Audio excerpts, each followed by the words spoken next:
Maayong hapon mga ka-Facebook ug nining taknaa mga ka-Facebook akong ipahibalo sa inyo ha ug ipasabot pagayo sa inyo ha mga ka-Facebook na ako'y nakita nga bali nag-survey sila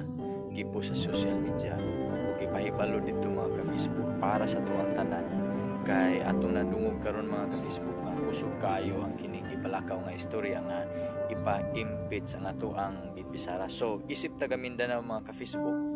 kung taga Mindanao ka dapat usa ka sa mulaban sa tuang Vice President Sara Duterte. So akong ipahibalo karon sa inyo mga ka-Facebook nga ang gibuhat nila karon sa kaatbang nga mga kalaban sa mga Duterte karon ilang ipaagi og survey kunuhay, interviewon ka nga naibang hatag, dayon papirmahon ka. So i-take note ni mga ka-Facebook, basta gani maghisgot na gani pirma nga naipirmahan nimo. Ayaw gyud taon pataka og pirma. Ngano usana sa ilahang pamaagi karon nga kitang mga ultimo nga mga Pilipino ilahang papirmahon aron nga ang atong Vice President nga si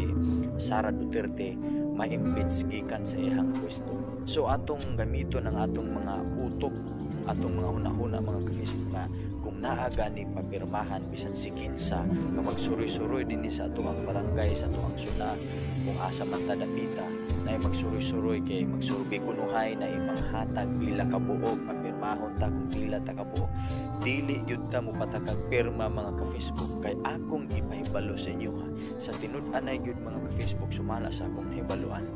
nga nakita na ko sa social media galing nag-viral to mga ka-Facebook kay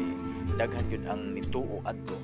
nga usa to sa pamaagi sa kaatbang sa mga Duterte aron nga mapa-impeach ang ato ang